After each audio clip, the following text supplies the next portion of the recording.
And now for the first visit on our channel to the Merion Cricket Club outside Philadelphia. They have a patch of grass that can be seen from 30 miles up. This club hosts everything from sports as old as cricket to as new as pickleball and as esoteric as competitive croquet. This weekend, they're hosts of the United States Croquet Association Collegiate National Championships. I think they've hosted this tournament before. The teams this year are two-time defending champion Oklahoma Wesleyan and Midwestern neighbor Texas A&M, and then St. John's College and the Naval Academies, which are literally across the street from each other in Annapolis. Those two have an annual ongoing competition, and they round out the four. Your tournament director is Micah Beck, a scratch player who's an alumnus of St. John's College. The tournament manager was the Merion athletic director, Whitney Thain. We appreciate her efforts to make it all work. On video and the drone is Brian Hovis. And an additional videographer is Paul Neubecker. We had to have two cameramen for this one because they packed a lot of action into 2 days. Thanks as always to channel sponsor Chris Barley. And for this event, Steve Fisher stepped up with sponsorship. And as always, the United States Croquet Association, your source for all things croquet in the USA. And Don Oakley and the Croquet Store.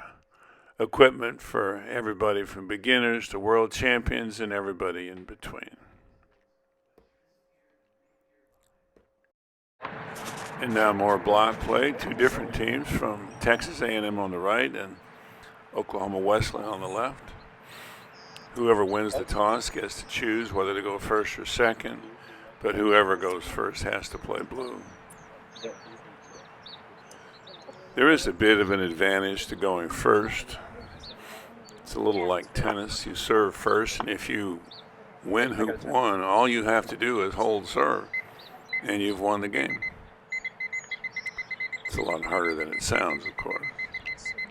And speaking of sounds, that obnoxious noise is setting the clock. They have a 75-minute time limit. There we go. All right. Most of these games don't go to 75 minutes.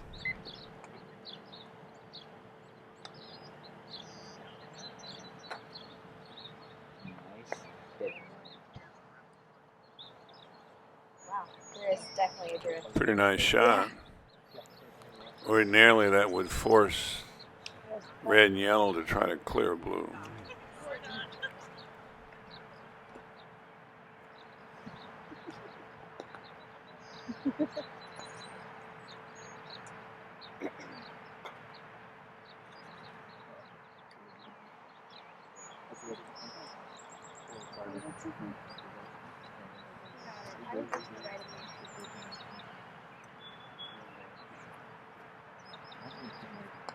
To the right of you.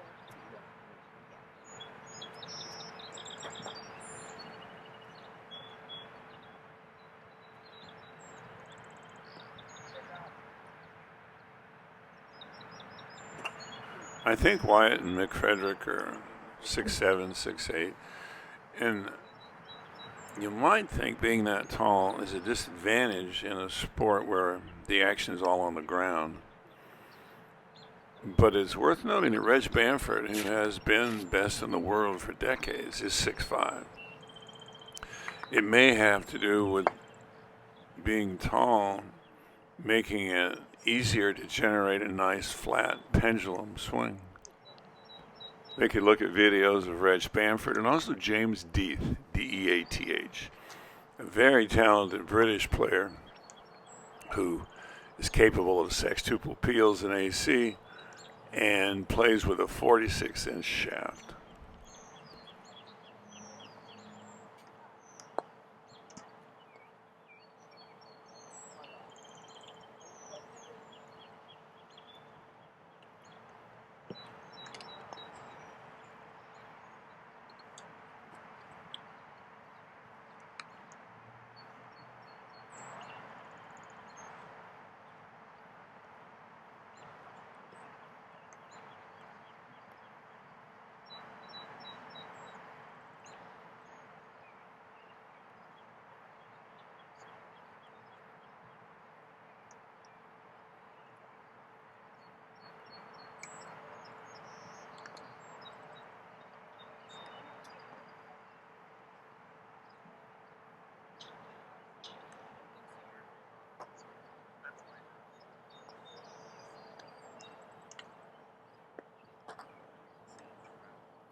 It's a tribute to all the training effort that's gone into these players, as well as to their willingness to listen, that I don't think there's a single split grip out here. They're all standing up with their hands at the top of the shaft, generating nice pendulum motions, and that kind of result.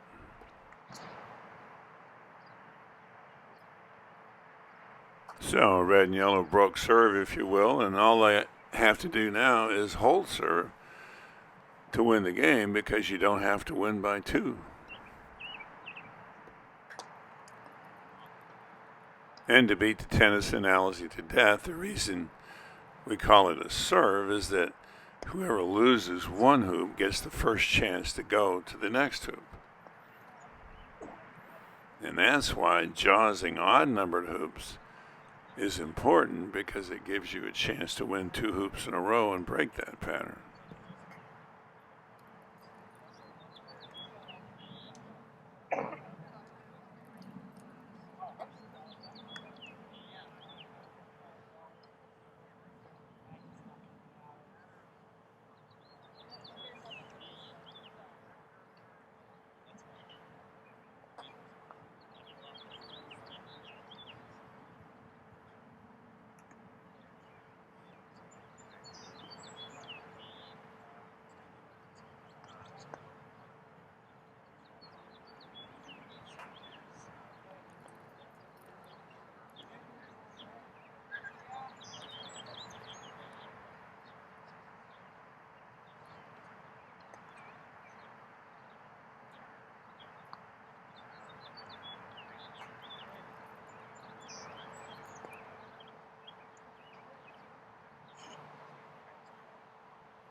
There was a break while the double banking team got out of the way. Fabulous setup by red, and that should require both black and blue to try to clear red.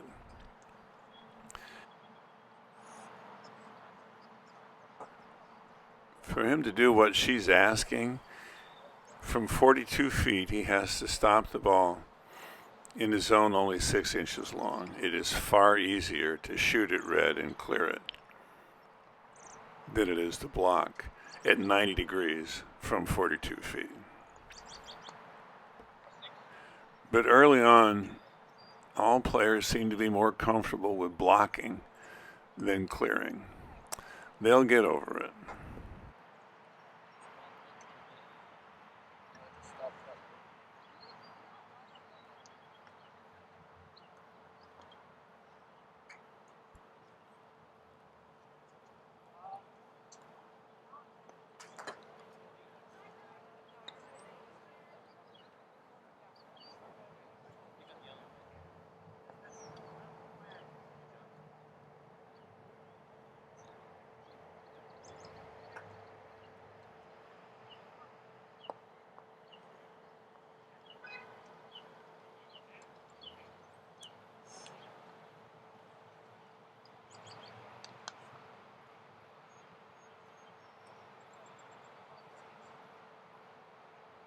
They had to wait again, and this time it was long enough for a whole weather system to clear and the sun to come out.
If you have a hoop shot, take it.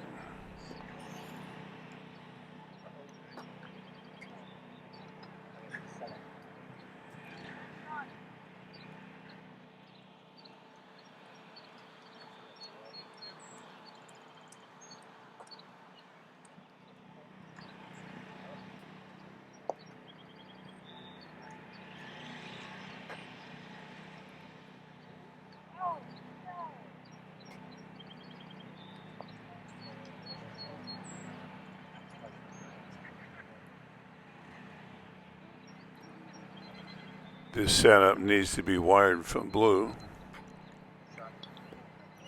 And now blue's in the position to clear yellow by coming through the hoop. So to keep yellow there, black could just snuggle up to yellow so that it can't make its hoop shot.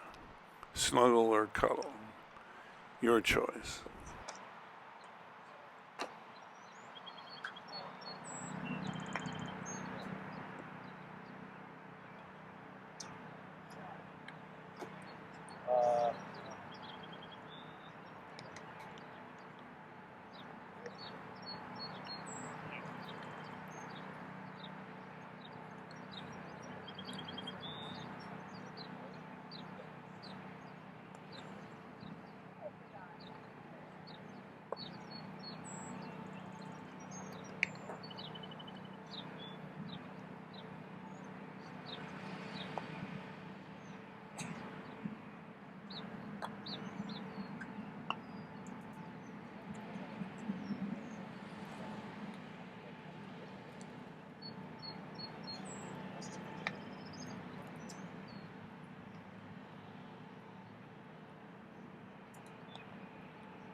This block is a lot easier than that one we talked about before because it's way shorter and it's at a 45-degree angle, but it's still easier just to clear red to the south boundary.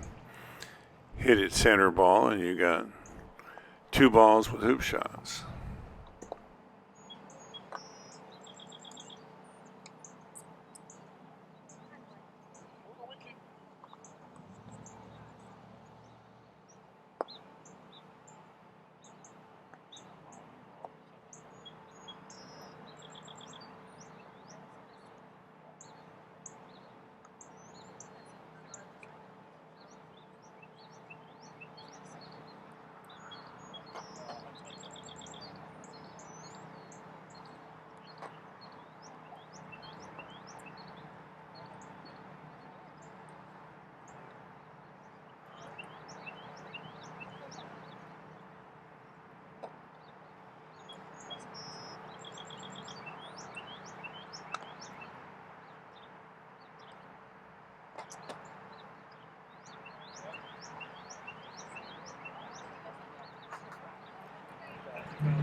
Brilliant shot.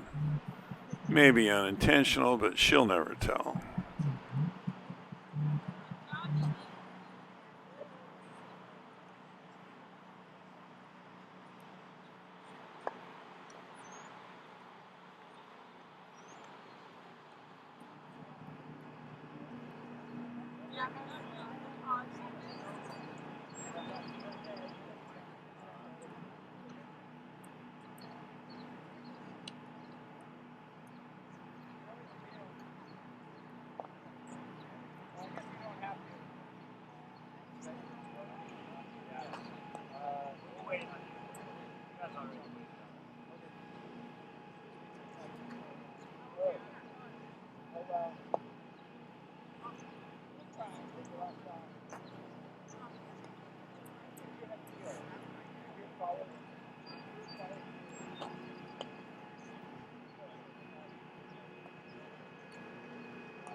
And after the other team cleared that hoop in the opposite direction, action resumes. Looks like he wants her to block yellow with blue. Red plays next.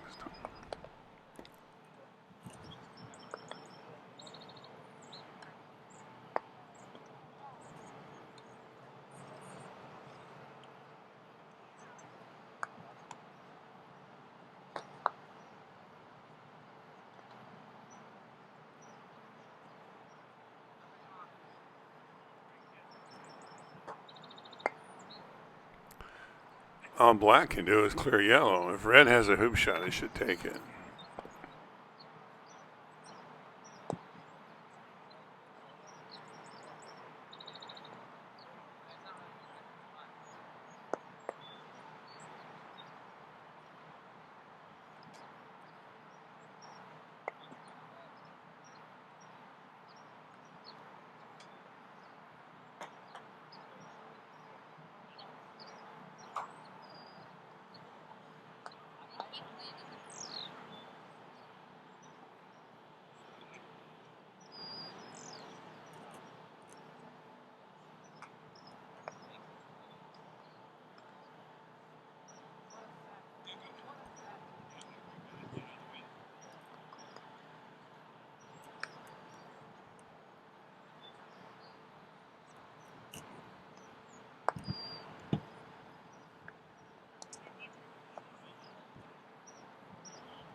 If red's offsides, it's there legally because it got there off an opponent ball black. So this would be a good time to Jaws blew in hoop 6 and forced red to come back.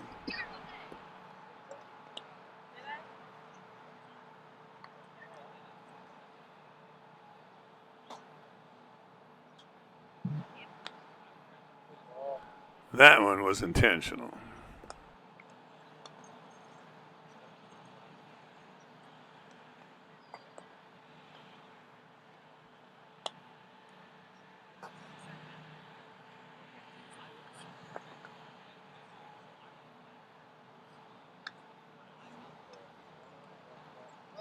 Looks like they're trying to preserve yellow's opportunity to clear blue out of the hoop.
Here they go again. You know what I'm going to say.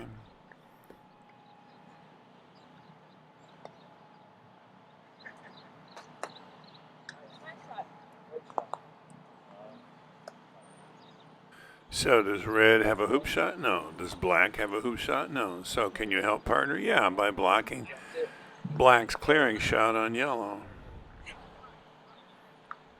And going to position at the same time, actually.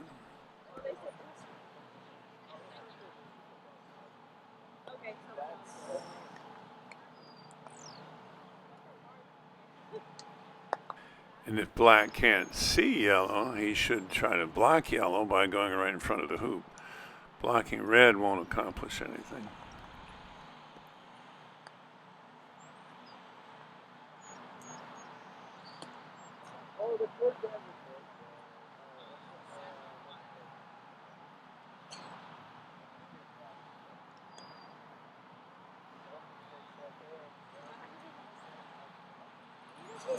That was okay.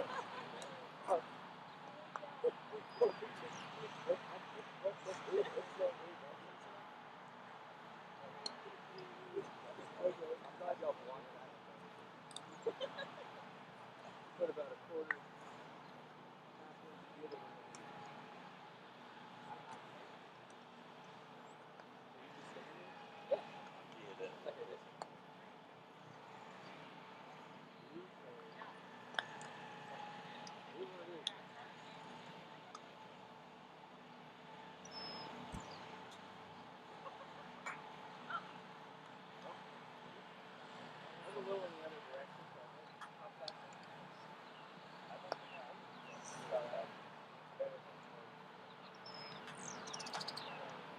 She's going to try a jump shot, which is exactly the right thing to do, but watch how she doesn't move. She doesn't back up and stalk it. Stalking a jump shot, no matter how close, is just important as any other shot.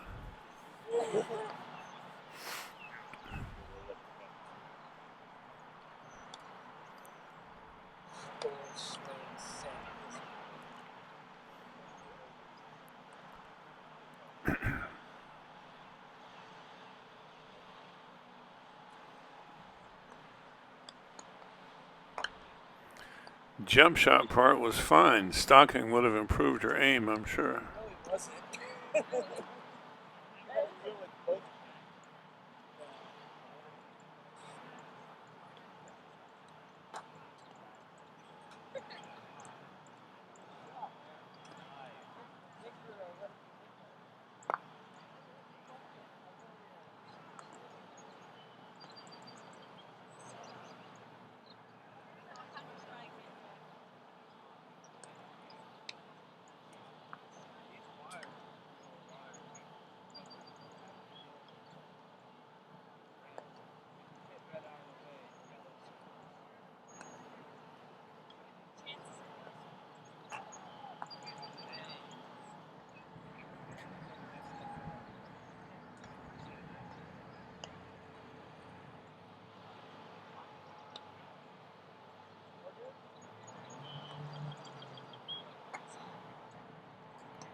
Whether they win or not, it looks like A&M's having more fun, doesn't it?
Possible.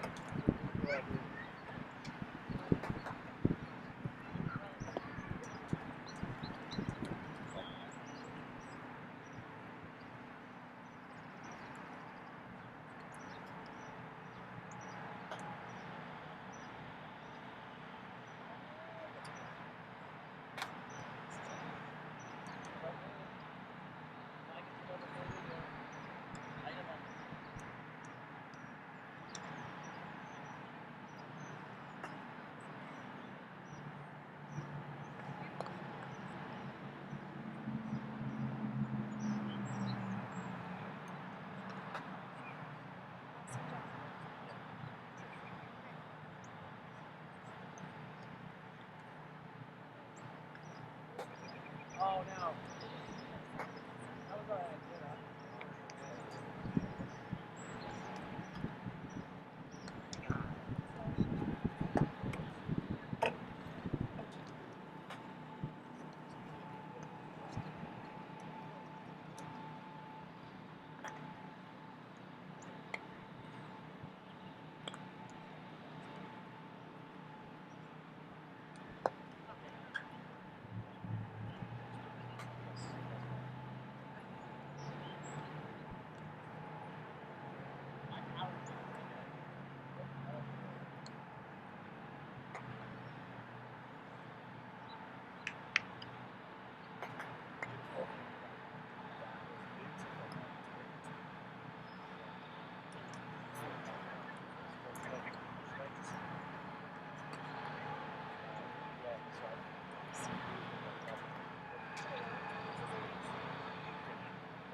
So black sets up wired from yellow.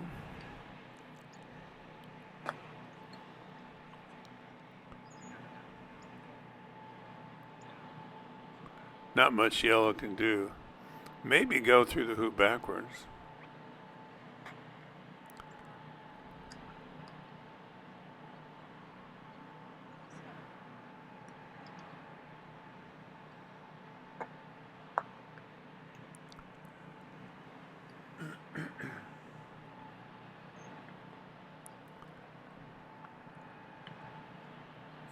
And this is important. Again, I don't know if she meant it this way, but she's clearing red to a wired position from black. She didn't have to knock it 80 feet. She just had to put it in the right place. And that's a very important skill to practice.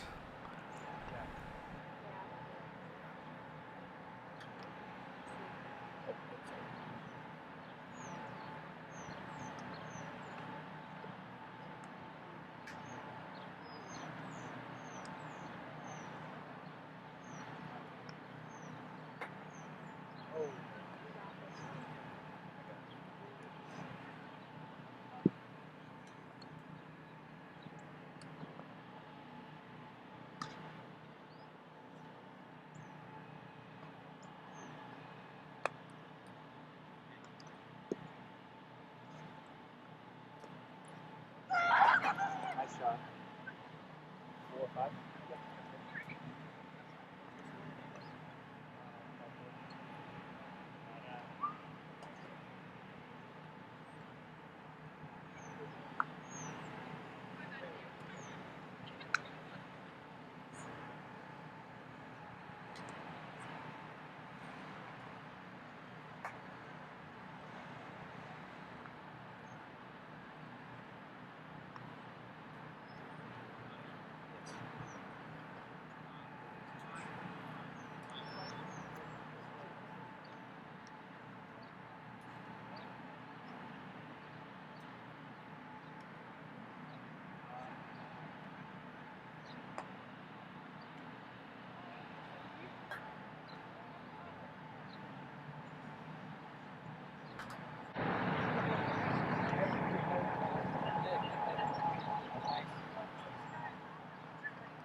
What was the score?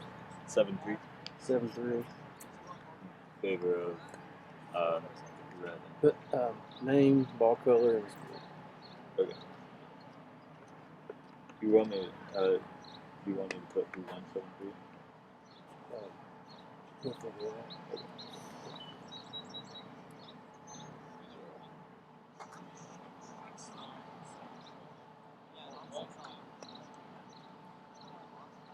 So is this going to be like a video or is it like a live? It's not live. I will. I'll send it to somebody and we'll do something.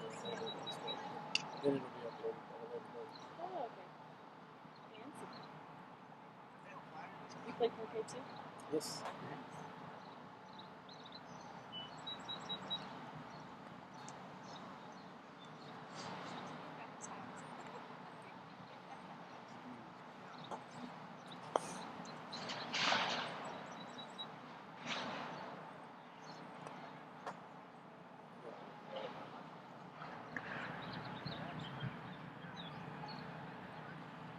Put yours in there.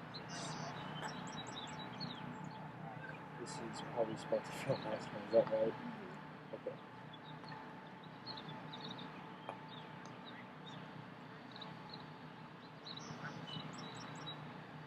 Why?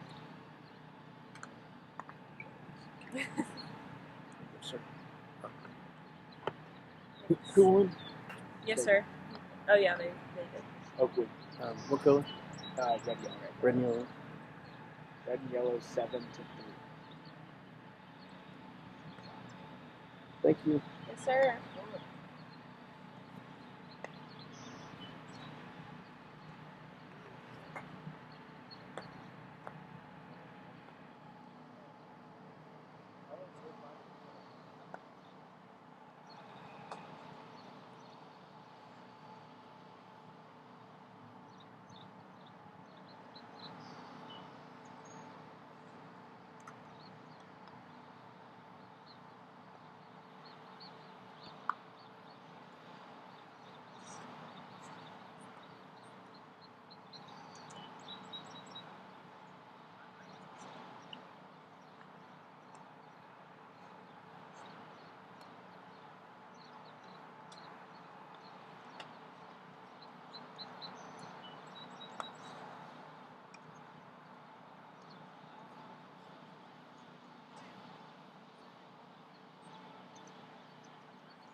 Oops.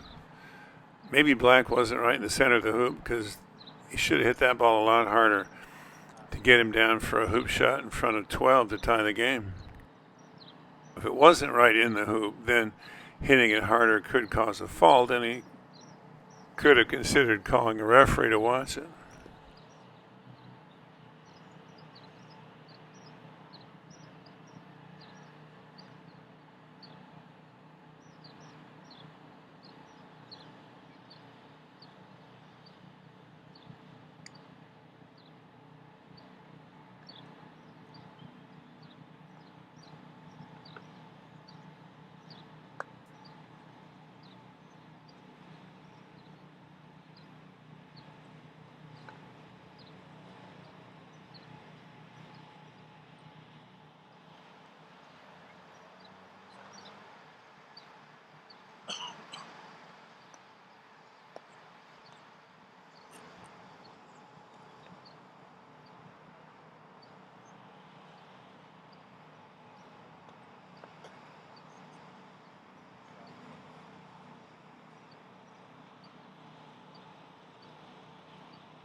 I wanted to see another jump shot attempt. It's either that or clear red so that black will have a chance to knock yellow out backwards.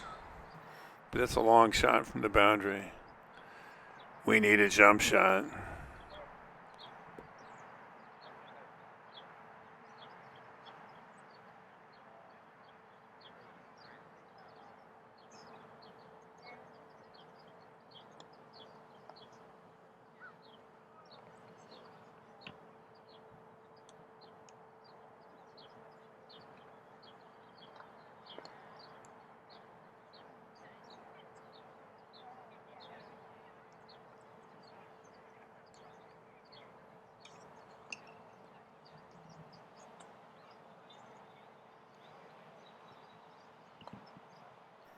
Trying to block red from scoring yellow, I guess.